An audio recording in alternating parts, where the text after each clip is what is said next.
नमस्कार, आप देख रहे हैं इक्वालिटी न्यूज और मैं हूं काजल आपके साथ। चलिए नजर डालते हैं आज की प्राइम टाइम खबरों में इस वक्त की बड़ी खबरों पर। कांग्रेस के पूर्व अध्यक्ष राहुल गांधी ने नेशनल हेराल्ड मामले में ईडी की कार्रवाई को लेकर कहा कि वो प्रधानमंत्री नरेंद्र मोदी से नहीं डरते और हमें धमकाकर चुप नहीं कराया जा सकता।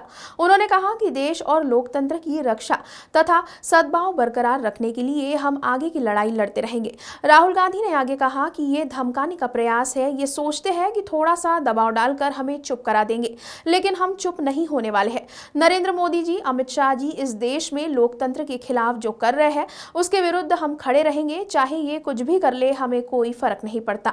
आप नेशनल हेराल्ड की बात कर रहे हैं। जी। देखिए, ये पूरा इंटिमिडेशन का अटेम्प्ट है। ये सोचते हैं कि थोड़ा सा मतलब प्रेशर डाल के हमें चुप कर देंगे। हम चुप नहीं होने वाले हैं। जो इस देश में नरेंद्र मोदी जी, अमित शाह जी कर रहे हैं लोकतंत्र के खिलाफ, उसके खिलाफ हम खड़े रहेंगे, चाहे ये कुछ भी कर दें। कोई फर्क नहीं पड़ता। छोड़ने भी नहीं देंगे और भागने भी नहीं देंगे। मतलब बीजेपी संबित पात्रा कह रहे हैं कि भागने नहीं देंगे और रण की बात कर रही है, लड़ाई की बात कर रही है कांग्रेस पार्टी। भागने की कौन बात कर रहा है? भागने की वो बात कर रहे हैं। देखिए, सुनिए बात, हम इंटिमिडेट नहीं होंगे। हम नरेंद्र मोदी से नहीं डरते हैं। समझ गए बात? कर लें जो करना है, कुछ फर्क नहीं पड़ेगा। जो हमारा काम है, जो सुनिए बोलने दीजिए, ठीक है। जो मेरा काम है, देश की रक्षा करना, लोकतंत्र की रक्षा करना, देश में जो हार्मनी है उसको मेंटेन करना, वो मैं करता रहूंगा। ये कुछ भी कर लें, कोई फर्क नहीं पड़ता। केंद्र सरकार ने कहा कि देश में लगातार बढ़ रही सड़क घटनाओं को नियंत्रित करने के लिए कारों की आगे की सीटों पर एयरबैग अनिवार्य करने के बाद अब पीछे की सीटों पर भी इसे लगाने पर विचार कर रही है। इस पर अब केंद्रीय मंत्री नितिन गडकरी ने सेफ्टी को लेकर बड़ा फैसला लिया है। दरअसल लोकसभा में सड़क परिवहन और राजमार्ग मंत्री नितिन गडकरी ने एक पूरक प्रश्न के जवाब में कहा कि एयरबैग कारों पर अनिवार्य किया गया है। पीछे की सीटों पर बैठने वाले लोगों की सुरक्षा को ध्यान में रखते हुए ये कदम उठाया जा रहा है। सम्माननीय सभापति महोदय, ये बात बिल्कुल आवश्यक है कि विशेष रूप से 5 लाख एक्सीडेंट होते हैं और 1.5 लाख मौतें होती है। और सम्माननीय सदस्य ने जो कहा है, अभी फिलहाल 2 एयरबैग ऑलरेडी कंपलसरी है।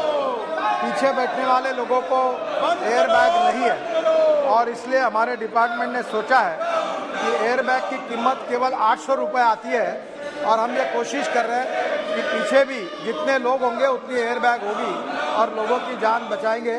इसके बारे में ये प्रस्ताव विचाराधीन है। जल्दी ही सरकार इसके ऊपर कार्रवाई करने का प्रयास करेगी। उत्तर प्रदेश के मुख्यमंत्री योगी आदित्यनाथ ने लोकसभा उपचुनाव में भाजपा प्रत्याशी दिनेश लाल यादव निरहुआ को विजय दिलाने का रिटर्न गिफ्ट गुरुवार यानी आज 143 करोड़ रुपए के रूप में दिया है। आईटीआई मैदान में एक जनसभा को संबोधित करते हुए मुख्यमंत्री योगी आदित्यनाथ ने जनता का आभार व्यक्त करते हुए इन योजनाओं की सौगात दी है। आपको बता दें कि मुख्यमंत्री योगी आदित्यनाथ ने जल्द ही जिले में पैरामेडिकल कॉलेज और एक शोध पीठ की स्थापना के साथ एक बड़ा रोजगार मेला लगाए जाने की घोषणा की है। उन्होंने कहा कि अब आजमगढ़ को विकास के पंख लग चुके हैं, विश्वविद्यालय के निर्माण में भी तेजी आएगी। बता दें कि मुख्यमंत्री योगी आदित्यनाथ दोपहर लगभग 12 बजे आईटीआई ग्राउंड में पहुंचे। वहीं मुख्यमंत्री योगी आदित्यनाथ ने इस दौरान राज्य सरकार के कुछ योजनाओं के लाभार्थियों को मौके पर प्रमाण पत्र भी दिए हैं। लगभग 20 मिनट के अपने संबोधन में मुख्यमंत्री योगी आदित्यनाथ ने बार-बार आजमगढ़ समेत पूर्वांचल के विकास पर चर्चा की है। मुख्यमंत्री योगी आदित्यनाथ ने इस दौरान 31 परियोजना का लोकार्पण और 19 परियोजना का शिलान्यास किया। मुख्यमंत्री योगी आदित्यनाथ ने जिले को एक दक्ष चालक बनाने वाले ट्रेनिंग सेंटर का लोकार्पण भी किया। महाराष्ट्र की सियासत में एक बार फिर से हलचलें तेज होती हुई दिखाई दे रही है।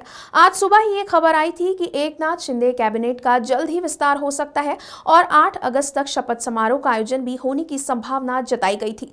यही नहीं, बता दें कि 15 से 16 विधायकों के नाम भी चर्चा में थे, जिन्हें लेकर कहा गया था कि ये मंत्री पद की शपथ लेंगे। लेकिन अब एक बार फिर से इनमें पेच फंसता हुआ दिखाई दे रहा है। दरअसल कयासों के बीच ही डिप्टी सीएम देवेंद्र फडणवीस दिल्ली रवाना हो गए हैं। कहा यह भी जा रहा है कि वो दिल्ली में अमित शाह और जेपी नड्डा से मुलाकात करेंगे। वहीं मुख्यमंत्री एकनाथ शिंदे ने दिन भर की सभी प्रशासनिक बैठकों को रद्द कर दिया था।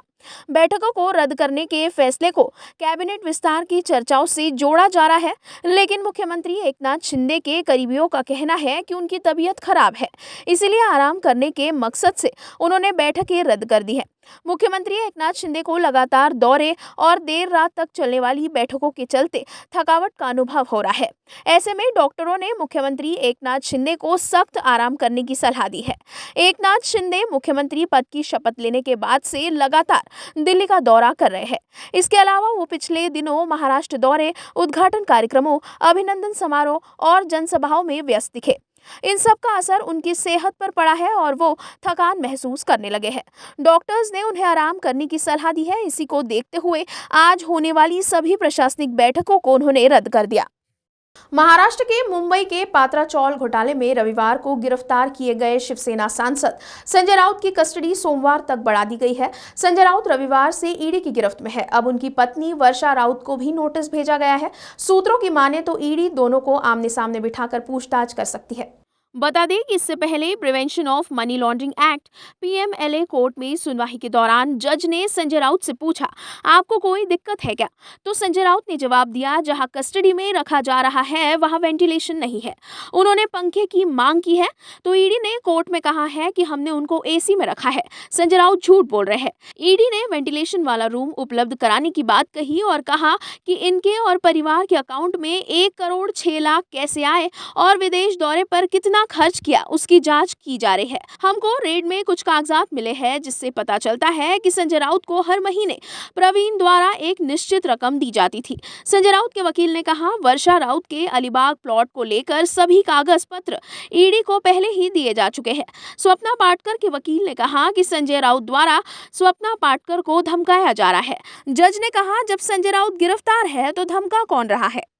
प्रवासी मजदूरों के सम्मानजनक जीवन के संदेश को लेकर 10 राज्यों के भारत भ्रमण पर पैदल निकले नरेश सिजापति मोतिहारी पहुंचे हैं।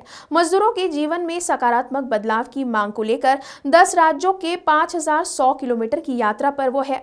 बता दें कि नरेश सिजापति यात्रा के क्रम में मोतिहारी के स्थानीय मजदूरों से भी मिले।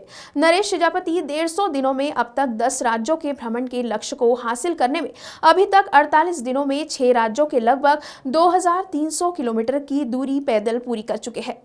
कहते हैं ना, हौसले अगर बुलंद हो तो इंसान कुछ भी कर सकता है।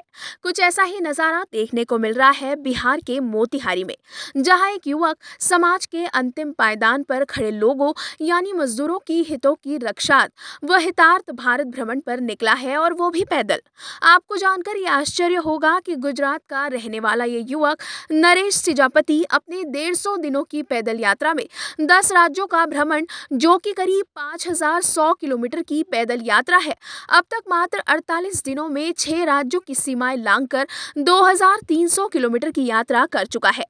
इनका पड़ाव अभी महात्मा गांधी की कर्मभूमि चंपारण में है और वो यहाँ के मजदूरों व गरीब ग्रामीण जनता से मिलजुल रहे हैं और उनकी समस्याओं को लिपिबद्ध कर दिल्ली जाने की तैयारी में है।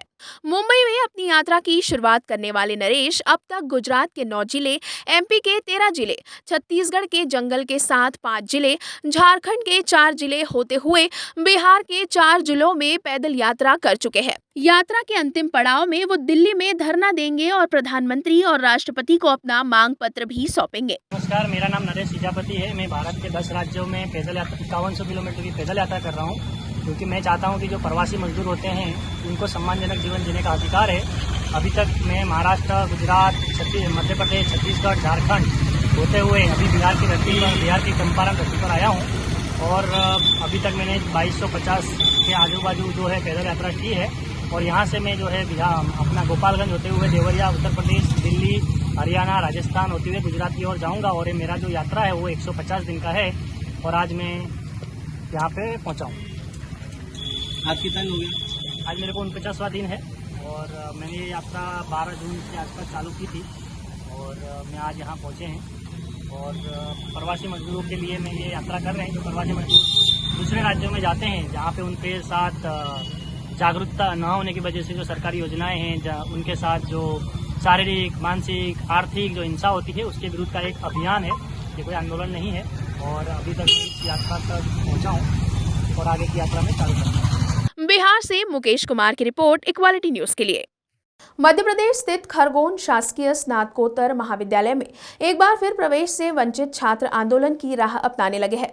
बुधवार को आदिवासी छात्र संगठन के बैनर तले विद्यार्थियों ने न केवल 25 सीट बढ़ाने बल्कि बीटीआई रोड पर संचालित हो रही गर्ल्स कॉलेज को पीजी कॉलेज में मर्ज करने जैसी 6 सूत्रीय मांगों को लेकर प्रदर्शन किया, साथ ही नारेबाजी कर धरना भी दिया है। बुधवार को आदिवासी छात्र संगठन के बैनर तले विद्यार्थियों ने न केवल 25 सीट बढ़ाने बल्कि बीटीआई रोड पर संचालित हो रही गर्ल्स कॉलेज को पीजी कॉलेज में मर्ज करने जैसी 6 सूत्रीय मांगों को लेकर प्रदर्शन किया, साथ ही नारेबाजी कर धरना भी दिया है। ये हंगामा बढ़ता देख नायब तहसीलदार सहित प्राचार्य डीडी महाजन सहित प्रोफेसरों ने समझाइश का प्रयास किया, लेकिन छात्र सीटें बढ़ाने की लिखित आश्वासन देने की मांग पर अड़े रहे। संगठन के छात्रों ने बताया कि मेरिट के आधार पर कॉलेज प्रबंधन प्रवेश देता है, लेकिन प्रक्रिया के दौरान कई छात्र ऐसे हैं जो मेरिट सूची में शामिल है लेकिन उन्हें प्रवेश नहीं मिला है। उन्होंने आगे बताया कि गर्ल्स कॉलेज में सीटें जरूर खाली है, लेकिन वहां पहुंच मार्ग सुरक्षित नहीं होने से चाहकर भी वो प्रवेश नहीं ले रहे। पीजी कॉलेज मुख्य मार्ग पर होने और आवागमन के साधन आसानी से मिलने के कारण यही प्रवेश लेना चाहते हैं। इसी मांग को लेकर ये प्रदर्शन किया जा रहा है। महत्वपूर्ण मांग 25% सीटें बढ़ोतरी को लेकर है। हमारे ग्रामीण से जितने भी आए हुए बच्चे हैं, शहर के ग्रामीण के आसपास के जितने भी बच्चे हैं वो प्रवेश से वंचित हो गए। मेरिट के होने के बावजूद भी प्रवेश से वंचित रह गए, तो उनके लिए 25% की सीटों की बढ़ोतरी को लेकर हमने मांग की है।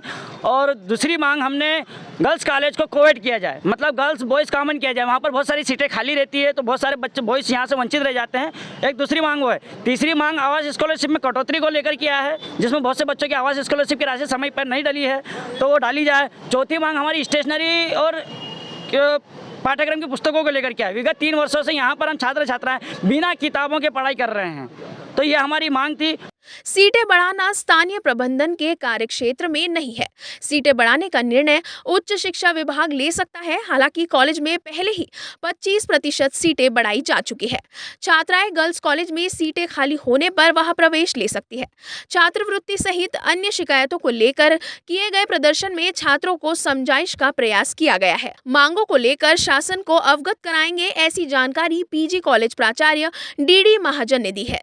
उसी दिन से उनको आवास भत्ता मिलेगा। अब वो प्रवेश दिनांक से मांगते हैं, प्रवेश दिनांक क्या नहीं है, या तो प्रवेश दिनांक बात की हो तो उनको उस दिनांक से मिलेगा। दोनों बच्चों ने जुलाई में एडमिशन लिया, 1 जुलाई को लिया, लेकिन एक ने किराए से मकान लिया 1 अगस्त को और एक ने लिया 1 जुलाई से, तो उसको जुलाई से मिलेगा। ये शासन की नीति है। अब ये बच्चों को कई चीज़ें पता नहीं रहती है, इसलिए उसको ऐसा लगता है कि हमारे साथ भेदभाव हो रहा है। प्रशासन में भेदभाव किस प्रकार का कोई है ही नहीं, कोई ट्रांजिशन केस नहीं होता। सारा ट्रांजिशन जो होता है वो मध्य प्रदेश शासन के द्वारा होता है, तो इसमें कहीं से कहीं तक कोई किसी प्रकार की कोई बात ही नहीं है। और यदि बच्चे की कोई समस्या है तो वो आकर के मिले। यदि उसकी समस्या का कोई समाधान है, निश्चित तौर पर समाधान है, हम उसका समाधान करेंगे। प्राइम टाइम खबरों में अभी के लिए इतना ही। फिर होगी आपसे मुलाकात, तब तक के लिए आप देखते रहिए इक्वालिटी न्यूज़। खबरों को और भी विस्तार से देखने के लिए आज ही हमारे फेसबुक पेज को लाइक और फॉलो करना ना भूलें, साथ ही हमारे यूट्यूब चैनल को सब्सक्राइब करें। अब आप अपना लोकप्रिय चैनल इक्वालिटी न्यूज़ नागपुर के Digiana cable network channel number 94 और Asian GTPL cable network channel number 99 पर भी देख सकते हैं।